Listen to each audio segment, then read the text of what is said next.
तो बोला चलो वो रान में वो कोई शेर आ रहा है तो मैं भी उसके जैसा रिॲक्ट होत होता. चल आला तू शेर तर मी सवा शेर. वानर जे काय निरनिराळे पक्षी निरनिराळे प्राणी तिथे पाण्याच्या तिथेच यायचे ना ते हे करायचे. मी भावनाविवश होतो आहे. ही फिल्म फार महत्त्वाची आहे. तुम्ही लोकांनी पहा. बर्लिन इंटरनॅशनलला फिल्म गेली आणि डिरेक्टरला मिळालं अवॉर्ड. म्हणजे या फिल्ममध्ये दम आहे. घात हा नवा कोरा मराठी सिनेमा प्रेक्षकांच्या भेटीला येत्या 27 सप्टेंबरला येणार आहे. आणि या सिनेमाबद्दल सांगायचं झालं तर बर्लिन इंटरनॅशनल फेस्टिवलमध्ये या सिनेमाचा वर्ल्ड प्रीमियर पार पडला आहे. या सिनेमाला अनेक आंतरराष्ट्रीय पुरस्कार देखील मिळालेत. या सिनेमातील अभिनेते जनार्दन कदम आत्ता माझ्यासोबत आहे. नमस्कार जनार्दन सर, तुमचं माय महानगर मानिनीमध्ये खूप खूप स्वागत आहे. नमस्कार. हा सिनेमा बर्लिन इंटरनॅशनल फेस्टिवलपर्यंत पोहोचला आहे. अनेक आंतरराष्ट्रीय पुरस्कार देखील मिळालेत. एकंदरीत भावना काय? बापरे, फार भरपूर आनंद आहे. म्हणजे ते आनंद व्यक्त करण्यासाठी शब्दच असायला हवे ना. ते सापडणं कठीण आहे. पण यावर एक सांगेन की जे काही झालं ते छत्रपाल नवीनमुळे झालं. कारण त्याने बरीच मेहनत घेतली ह्या फिल्मसाठी. मग त्याला जास्त मी हे क्रेडिट देईन. कारण आमचं काय, आम्ही कलावंत जे ये करना है इतना करना है वो करो ये करो और जाओ, तर आम्ही ते केलं नाही गेलो. पण ह्या फिल्मच्या मागे जी काही मेहनत होती ती सगळी छत्रपालमुळे. आणि फार कष्ट घेतले त्या माणसाने.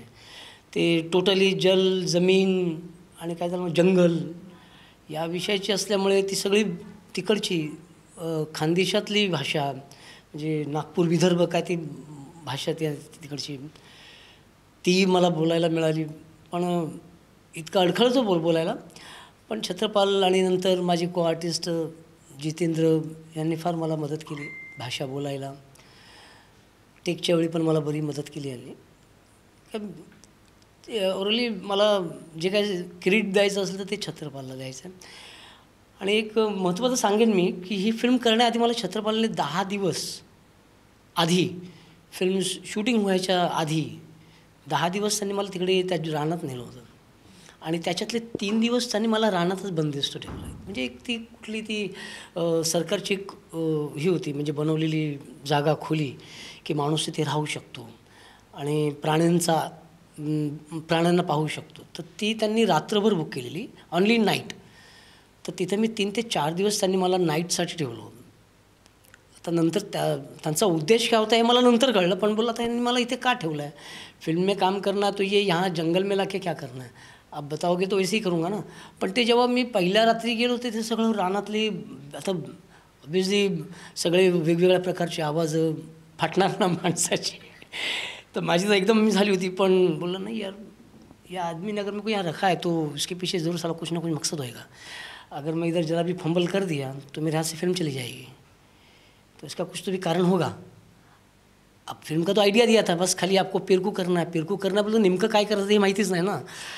तो बोला चलो वो रान में वो कोई शेर आ रहा है तो मैं भी उसके जैसा रिॲक्ट होत होता. चल आला तू शेर तर मी सवा शेर.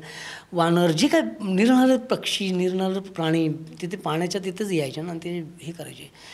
आणि 1-2दा तर ते पिंजऱ्यावर यायचे माझ्या, म्हणजे आलेले. तर ते घाबरणं तर ते सामान्य माणूस घाबरणारच ना.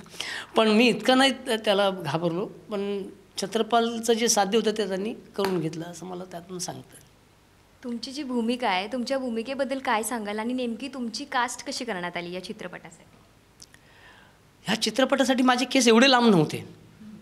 आता ज्या चित्रपटामध्ये आपण पाहिलेत ना ते याच्यापेक्षा मोठे आहेत. आता जे वाढवले आहेत ना याच्यापेक्षा मोठे आहेत. पण जेव्हा मी छत्रपालला भेटलो तेव्हा माझे एवढं बॉबकट म्हणजे एवढं होतं ते. त्याने तो लुक बघितला मला, अरे ये बंदा मेरे को चाहिए. आणि मग नंतर ये बंदा चाहिए ऑडिशन ले लो. नहीं कुछ नहीं ऑडिशन, तुम क्या क्या जानवर कर सकते हो बताओ. तो बोललो क्या जानवर कर सकता हूँ. तुम्हाला जे योग्य वाटेल ते करा. तर काय माकड वानर जे येईल ते मी ते वा करत आपलं राहिलो बस.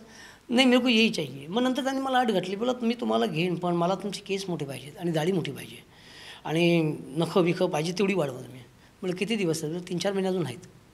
अहो पण मग बाकीचं ते मला माहिती नाही. तुम्ही माझ्या फिल्ममध्ये आहात, संपला विषय. अरे बापरे, वो नाखून बढ़ाना है, दाढ़ी बढ़ाना है, मग बाकीची सगळी तर कामं तर मला लॉस करावी लागणार. पण यार ये रोल में भी कुछ होगा ना. आदमी अगर मेरे को बोल रहा है मेरे को तुम चाहिए और ये उधर से आया है, विदर्भा उधर का नागपुर का आदमी तो इसने कुछ लेकर आया है और बॉम्बे में ये आदमी फिल्म बना रहा है दृश्यम वालों के साथ में. तो जॉनी, तर मी माझी केस वाढवायला सुरुवात, दाढी वाढवायला सुरुवात, जी येत आहेत का म्हणे अभी मैं बिझी हूँ, जरा लुक बनाना है असं तसं. मग ते त्यांच्या म्हणण्यानुसार लुक झाला. मग त्यांनी मला एकदा बोलवलं, हां ये परफेक्ट, अभी चलो मैं तुमको जरा लेके जाता हूँ एक जगह. तर त्यांनी मला ते छत्तीसगडलाच घेऊन गेले. ते छत्तीसगडच्या बॉर्डरला, नागपूरच्या तिकडे ते जंगलात. अरे बाबा, मग तिच्यानंतर ती ही जी स्टोरी सांगितली ना, रानात ठेवलं आणि हाव ठेवलं, मला ते सगळं. मग त्यांनी भाषा शिकवली. त्या रानात नेलं, इथे इथे न्यायचं आहे, तुम्हाला ह्या झाडावर चढायचं आहे. तो बोलो सर मला झाडावर चढ़ता ही येत नाही. बोलो केबलने चढाल ना, फक्त तुम्ही. बोलो चलेगा, मैं केबल लगेगा तो मैं बहुत सारा कुछ करेगा. तर मग नंतर मग ते सगळं दाखवलं, ये बाजू ये होगा, ये बाजू ये होगा. बोलो ठीक आहे. मग नंतर मग त्यांनी मला सांगितलं, इथं तुला 3 दिवस थांबायचं आहे, मी नसणार आहे, तू एकटाच थांबायचं. मग नंतर मग ती जी काय स्टोरी सांगितली ती 3 दिवसाची रानातली अंधारातली ती सांगितली. तर हे सगळं त्या माणसाने माझ्या म्हणजे पेरकू या कॅरेक्टरला जास्त म्हणजे तो जिवंतपणा निर्माण व्हावा म्हणून त्यांनी माझ्यावर घेतलेली मेहनत ही बाकीच्या कलावंतांवर घेतली की नाही, आय डोंट नो, पण पेरकूसाठी त्यांनी बरीच मेहनत घेतली. आणि ऑब्वियसली या फिल्मसाठीच त्यांची भरपूर मेहनत आहे. कारण आम्ही कलावंत काय, एक ये रोल किया, चलो ऐसा करो वैसा करो, कर लिए चले गए. पण त्याच्या मागे जी का असतं ते सगळं डायरेक्टरचंच असतं. कारण त्याने त्याच्या भरोश्यावर प्रोड्युसरचे पैसे लागलेले असतात, बऱ्याच गोष्टी असतात. तर मी तर त्याला लाल सलामच करेन ह्या डिरेक्टरला. आणि साथी साथ माझ्या प्रोड्युसर लोकांनाही लाल सलाम करेन. कारण त्यांनी जल जमीन आणि जंगलसाठी, आता ही फिल्म कितपत त्यांना योगदान देईल किंवा काय त्यांचं मिळेल आय डोंट नो, मला माहिती नाही. पण त्यांनी एक पुढाकार घेतला म्हणून माझ्याकडून त्यांना लाल सलाम दोघांनाही. इतर स्टारकास्ट होती, त्यांच्यासोबत काम करण्याचा अनुभव कसा होता तुमचा? माझ्याबरोबर तर जितेंद्र सरच होते. बाकी मिलिंद साहेब तर माझ्याबरोबर रूम पार्टनर होते. तर त्यांच्यावर माझं काही कामच नसल्यामुळे फक्त आम्ही रूममध्ये भेटलो की तेवढंच, असं बाकी काय नाही. बस आम्ही शूटिंग त्यांचं संपलं की ते मी रूममध्ये आलो की मी हाय बोलायचो, ते आले की ते हाय बोलायचे. मग आम्ही दोघे झोपून जायचो. मग दुसऱ्या दिवशी त्यांचं शूट असेल तर ते जायचे, माझं शूट असतं तर मी जायचो. बस एवढी मिलिंद शिंदे आणि माझी ओळख. बाकी जितेंद्रजी आणि मी तर संगतीनच होतो. त्यामुळे ते मला बऱ्याचदा त्यांनी मला मदत केली, कारण त्यांना ती भाषा यायची. नाही नाही जॉनी हे असं आहे. आणि एकदा तर त्यांनी मला ते बिचारे ते कुठले एक मेहता आहे कास्टिंगवाले, तर त्यांना मी सापडत नव्हतो म्हणून जितेंद्रजी जोशींच्या फोनवर फोन केला. आता जितेंद्र ते जॉनी म्हणून बोलायचे, ते मेहता ज्यांनी मला कास्ट कुठल्या तरी एक वेगळ्या प्रोडक्शनसाठी केलेलं. तर त्यांना मी हवा होतो. तर त्यांना मी सांगितलं, मी जितेंद्र के साथ शूट पे जा रहा हूँ, दूर जा रहा हूँ, मैं कुछ दिन नहीं हूँ. तर हे त्यांनी फक्त लक्षात ठेवलं होतं त्या मेहताने. प्रकाश मेहता नाही, काहीतरी कास्टिंग डायरेक्टर आहेत मेहता, विसरते ना मी. मग नंतर त्यांनी जितेंद्रला फोन केला आणि त्याला सांगितलं, यार प्लीज यार त्या जनार्दनला मला फोन करायला लाव. मग ते बिचारे जितेंद्र जोशी, म्हणजे त्यांचा मोठेपणा सांगतो मी, त्यांचं शूटिंग नसताना ते माझ्यासाठी तो निरोप घेऊन ते बिचारे जंगलात मला वाटतं 25-40 किलोमीटर तो निरोप द्यायला आले होते. हा त्यांचा एक कलावंत म्हणून मोठेपणा, हे मला सांगावंसं आवडेल जितेंद्र जोशीविषयी. जाता जाता प्रेक्षकांना काय सांग? ही फिल्म खरंच फार मेहनतीने बनवली गेलेली आहे. या फिल्ममागे विदर्भाचे बरेच कलावंत आहेत. त्या लोकांनी आपलं रक्ताचं पाणी केलेलं आहे. मी भावनाविवश होत आहे. ही फिल्म फार महत्त्वाची आहे, तुम्ही लोकांनी पहा.